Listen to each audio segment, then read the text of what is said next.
Hi, this is Ann with the Learn and Grow Educational Series, and I'm doing another one of our episodes of Food for Thought by taking content from our meetup groups and using the Prezi presentations that I use in those live events to also create pre-recorded video content. For some of our folks on Meetup, they just can't make our scheduled live events, and so having the recorded content is really helpful. The only real difference is that you don't get a live Q&A with the pre-recording, obviously. But if you can do the live events, you're certainly welcome to. And then there'll be a broader discussion simply because people will ask questions about things that the content may prompt them to think about, but weren't actually discussed in the presentation when it was made. So this is just the presentation part of it, but let's go ahead and get started with it. So just to give you a brief introduction, and if you're already familiar with us, you already know this about me, but for those of you who are new, my name is Ann Zachary, and I'm the creator of the Learn and Grow Educational Series. I created Learn and Grow in 2013 from my apartment patio with our original test garden, and have now moved it to now its sixth home. So it's been moved 5 times. This is its 6th location since it was first started in 2013. The Learn and Grow curriculum has been expanded now to include not only the self-watering containers and that method of gardening that we started out with as our core piece of instruction, but we've now expanded into other aspects of living sustainably. And so our content has actually expanded into a sustainable living curriculum, which includes the self-watering containers. And just the very nature of the containers also lend themselves to issues dealing with food insecurity. And so we have content that speaks to that as well. And different community service projects we do that way. So today we're talking about planning what to grow, and that's not necessarily specific to self-watering containers, but this introduction gives you a background as to how we arrived at this conversation today. And I'm actually here in our garden right now making this video. So it really isn't that complicated. So this is not going to be a long video. When you're trying to plan what you're going to grow in your garden, regardless of the type of gardening you're going to do, regardless of the methods you're going to employ in terms of whether you're going to do in-ground, you're going to do raised beds, you're going to do containers, whatever. If you're going to be growing outdoors, you're going to have to figure out what's realistically achievable where you are. And that depends on geography as well as topography and weather patterns. So you've got all of these different sciences that come together.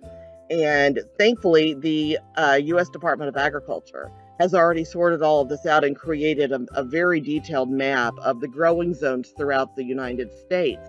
And so you can use this map if you're in the United States to figure out what growing zone you're in. There are similar maps in other parts of the world done by different government entities that do this, for obvious reasons for agriculture, large-scale commercial agriculture in particular. But that doesn't mean that you can't use that information. It's public information. And so the USDA actually has on their website, here's the link here, but I'll also have links below with this video so that you just hit the hot link and go. You can actually put in your zip code and it will tell you what growing zone you're in. And where we're located here in Southern California, you can drive 20 minutes in any direction and pass through at least one different ecosystem, microclimate, something where the growing conditions are different from where you are at your own place. And so it's very diverse here. And so it can come down to a zip code or even a zip code +4, because whether you're at the end of the street that's at the top of the hill or you're at the end of the street at the bottom of the hill can make a big difference in terms of what is realistically achievable in your space. And so altitude makes a big difference, especially in Southern California, where you can see a complete change in ecosystems between sea level and 5,000 feet within a 2-hour car drive. And so, all in that 2 hours, you will see all of that. And so, bearing in mind that specific locations, you can't just say, oh, well, I live in California. California's too big and too diverse. And so you have to narrow it down to what your growing zone is, where you physically are located, where you're going to be doing your gardening. And so that tool is available to you. There's a link below that you'll be able to use for that. And so that's like step number 1. What is your growing zone? What are the conditions where you are, where you're going to be doing your gardening? Because that dictates what you can grow. And also when you add a factor of season and the weather and the positioning of the sun throughout the year, that also has bearing on what you can grow at different times of the year in the place where you're located. So that's the next question, is what's achievable what can be grown in your growing zone. But before you can even get to that, it's like, okay, well, how much space do I have? And here you can see, this was my garden when I very first started it. And this was in my little patio backyard area that I had in a breezeway off the backside of my apartment, separated from somebody else's yard by a privacy fence. And then with this big old fat tree in the middle of it. But you can see that I was still able to make quite a few things happen in here. And it was just about where I put the buckets. And this is a very shady space. So I had to be very clever about where I positioned all the different containers so that everybody got as much light as they needed. So that was when I very first started the garden. But then several years later, here's the same garden, but now it's in the backyard of a proper house.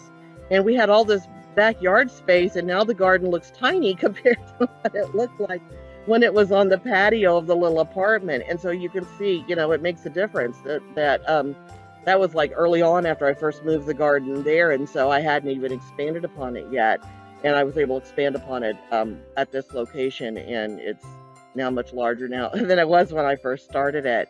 But space makes a difference. So if you're going to have to say, okay, well, I know what I can grow in my area at this time of year based on my growing zone. Separate from this, I'll also have a thing down below where you can look up information on what can be grown in each growing zone at different times of the year. It's not our content. I'm linking to the content of a seed company that we have an affiliate relationship with, and you're not obligated to buy the seeds, though if you use our link to buy seeds, we will get a little sliver of each sale, which helps fund our nonprofit instruction, because we do these videos and our live classes online for free. And, we just use the online sales and affiliate revenue to, help fund what we do. So, but we are a nonprofit operation. So with that having been said, we link to their content, not just because you could also buy seeds and we get a kickback from that, but because they have really amazing stuff on their website already, where they break it down by growing zone and season of the year. So what to plant by month, what can be planted per month in each month based on where you live. And, so that narrows down your choices, because if you've only got so many things that can be grown during the season you want to grow in at your location, your geographic location, then that limits how many things you can grow. So then you have to say, okay, well, bearing in mind what I can grow, and given the amount of space I have to grow in, of those things I can grow, how many of them can I fit into this space, and how many of them do I actually want?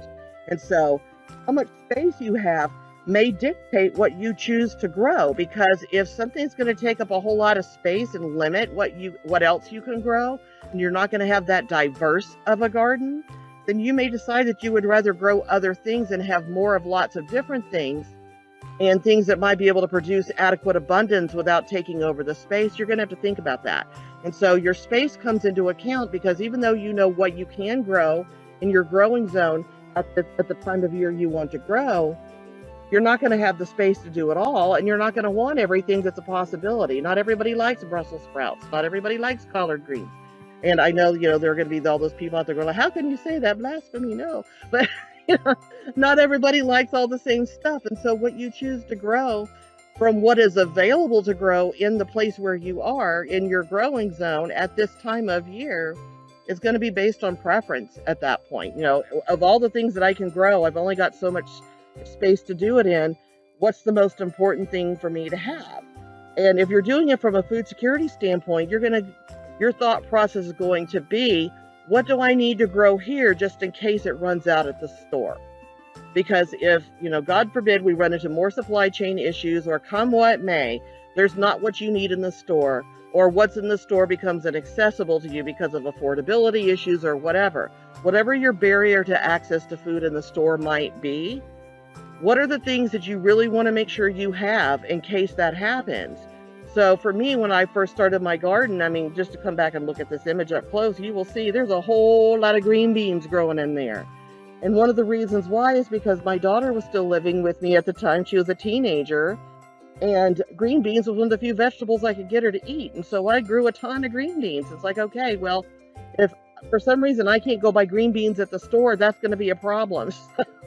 So that was a driving decision of what I chose to grow. And so that's the thought process you have to go to is what can I grow, which is based on your growing zone and the time of year, and how much space do I have to grow? And then based on how much space I have of the things I can grow, which of them do I want to cram in the space that I have?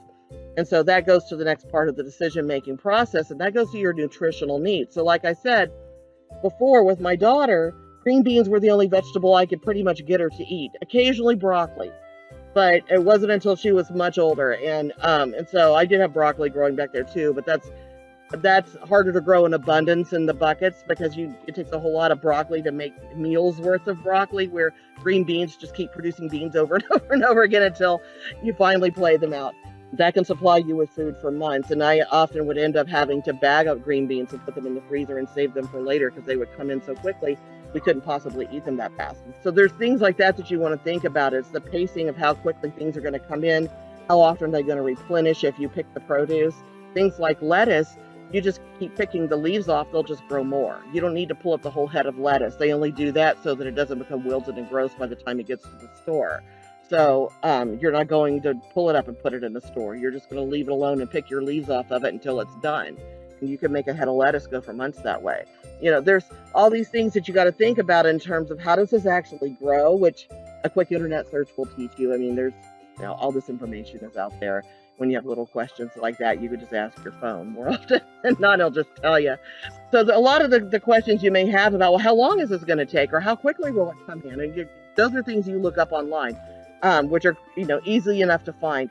But what you need to think about is, of all those different options that you have, what are the nutritional needs that you still need to meet? Which takes me back to the green beans in the backyard for my daughter, because that was very definitely about making sure she actually ate green vegetables. Based on what I was able to get her to actually eat. And the fresh stuff, she actually liked that a lot better than store-bought green beans. So that meant she actually ate more, and she was also excited to see that it was stuff that we had grown in the backyard of our apartment, something that most people don't even realize they can do. And so it was, a weird oddball thing that only we were doing, and it was cool that way and whatever. So that helped. The cool factor helped. But that's really all you have to really figure out is, what can I grow where I'm at? So that's growing zone and time of year. And then how much space do I have for growing? And then based on my nutritional needs and the amount of space I have of what I can grow, what do I want to put in my garden? And so you just have to narrow it down. It's really a funneling down to, because you're going to keep eliminating options.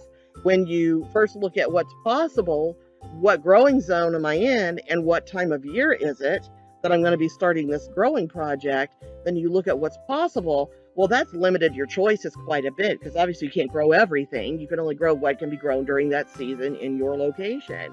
But then you're not going to want all that stuff. And so then it's like, well, how do I narrow it down further? And that's when it comes down to nutrition and preference and available space. And so it's a very logical process. It really isn't that time consuming. I think people spin out more wondering what they should do and having a hard time getting started than being able to follow a simple formula like this for, figuring it all out. I mean, it's a pretty logical X, Y, Z kind of a thing. And once you understand that it really is that simple, it stops being intimidating and you have a plan.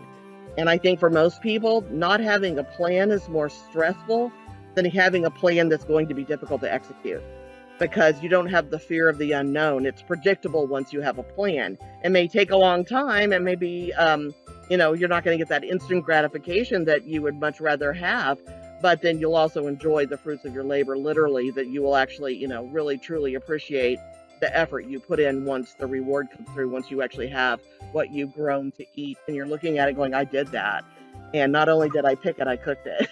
So, it's a very empowering kind of thing, and it's worth the wait. I very much encourage you to think about what you want to grow, but also have fun with it, play with it. A lot of what I grow out here in the garden is just an experiment. So basically, you can see it's a simple enough process. It really isn't that complicated. It's just most people have a hard time getting started.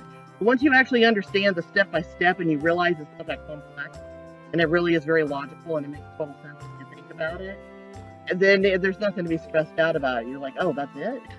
So, yeah, really, that's all there is to it. And so I hope it really helps you. I hope it's been informative for you in terms of your planning, in terms of, your garden planning process and thinking about how you're going to do it. As always, please like, share, subscribe, and click the little notification bell, and we look forward to bringing our next video to you.